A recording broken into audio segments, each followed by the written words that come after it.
Today's video is all going to be about how to stop rushing the downswing. Loads of you get that feeling as you start the downswing, that inclination to want to pull the club down or really hit at the golf ball. And it's one of those things that plagues loads of golfers. And it had been plaguing Mark, our 7 handicap golfer, equally. So who remembers this guy? 4 weeks ago, Mark featured on the channel. And George went to go and play with Mark around his local golf course. And let's just be honest and say, it wasn't really that pretty.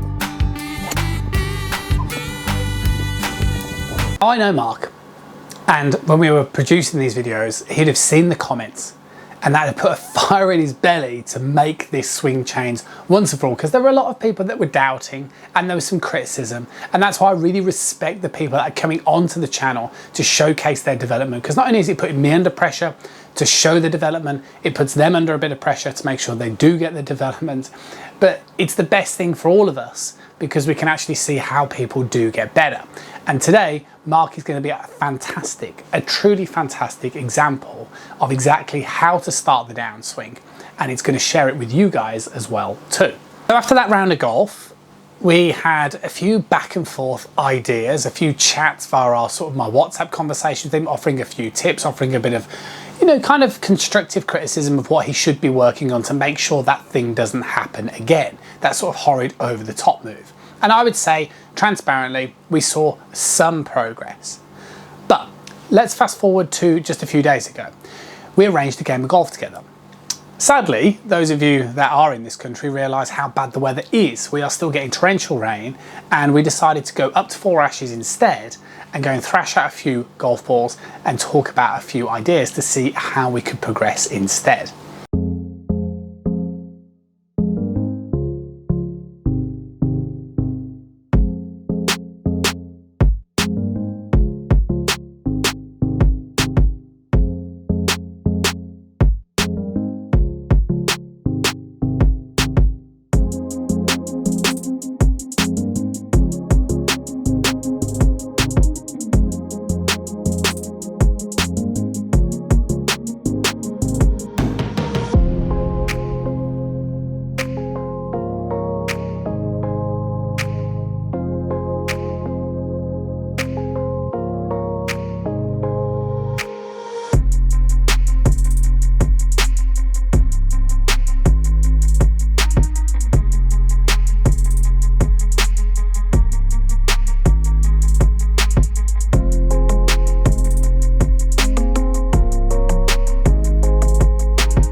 And after trialing and erroring a few different things, eventually we figured out a way to go from this to this. And it is such a big difference. And like I said, I'm really, really proud, really pleased for Mark, and really excited to sort of share the documentation even further forward, right? In terms of how much he can develop. But the big question is, how do you do it? And that's exactly what I'm going to share with you now. So the way that we went about it is that we tried to put our concentration into what the upper body was doing. Golfers are different. And some of you will concentrate on different body parts to make yourselves move and improve, and it doesn't matter as long as you're getting the desirable results. And for Mark, what we had to do is we had to stop this sort of downswing where the shoulder was sort of coming over and getting too steep, and we had to try and find a way to get the club coming down on a better angle, staying more on plane. And the way we did this is we started to focus our attention more on the lead arm, and particularly the lead shoulder. So I kind of got Mark doing a few basic swings where he turned the club upside down, started just sort of swooshing the club in space towards the side of him, just to get a feel for that sort of effortless freedom of how you would want to swing the golf club. And then we kind of escalated that and we dramatized it. And what I basically said to Mark is exactly the same as I'm going to say to you. Look, if we only swung left hand only or lead arm only, then essentially what happens is you could think of it like a frisbee analogy. However your shoulder moves is going to govern where the arm moves, which is going to govern where the hands move, which will govern where the club moves. It's a sequence of sort of events. So if my kind of left shoulder sort of moves in this way, then obviously the club is naturally going to want to go out that way. And from this perspective, that basically means if I kind of go the same way, that way, then it's going to go that way.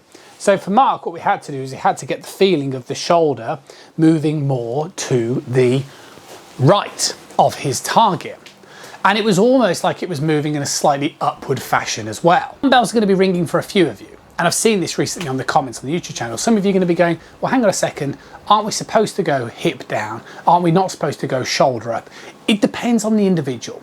That's why I really work so hard on doing this on the channel now, so that I can basically document, look, if you're somebody who's swinging over the top, then you don't need downward swing thoughts. You need swing thoughts where maybe you're going a little bit more upward.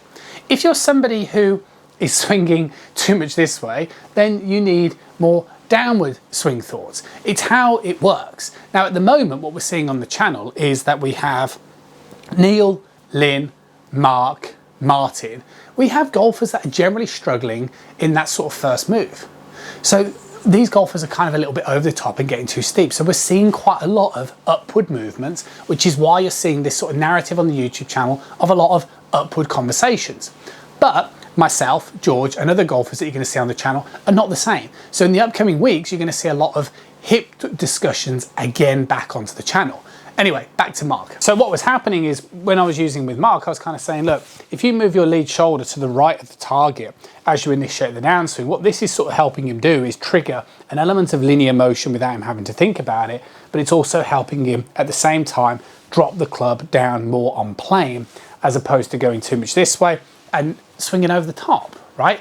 And then links back to the beginning part of the video. Well, how is this technically stopping him from rushing the downswing is kind of like a question you should ask. And it's like, well, because to stop rushing the downswing, his first thought is shoulder. And what that does is that delays that sequence. So his first feeling is shoulder move, club down. It's exactly the same as the video that I posted on the channel just the other day. That's your sequence. Everybody needs a sequence. You have to have a backswing, a transition, and then your hit. That's the sequence. If you don't have the transition and you're going straight into the hit, then that's why you end up rushing the downswing. Mark never had a transition. He didn't know how to start the downswing really. It was just a case of swinging back and hitting at the ball. Now it's a case of swinging back, wait for the shoulder move, let the club drop, then you can release it and see how you get on. Good. So these are real life transparent documentations. If some of the golfers that I work with struggle to make a change, we'll talk about it. And we'll talk about exactly why that golfer is struggling. With Mark, we've had a huge breakthrough. The next thing, however, and that we're going to be doing that in the upcoming weeks, is to see whether he can take this to the golf course. Always much easier to stand there on the driving range or to do some swings in a net and just put your consciousness into the shoulder move and you start to go, oh yeah, that's pretty easy. But when you're standing there on the first tee and there is out of bounds down the left-hand side, trees down the right-hand side, and your playing partner's watching you, that's when you start to find it a little bit harder, and that's going to be a big motivation for me moving forward on the channel as well soon. But for now, I'd like to thank you guys for supporting. If you haven't done, why not subscribe? It's free to do so. Big thanks to Mark. Huge appreciation for all these people that are letting us transparently letting us document and talk about it. He's been a real good sport so far. Me and him get on really, really well. We have lots of banter together and it's all light-hearted, but I still think it's a really brave thing to do. That's it for now. I'll catch up with you guys again really soon.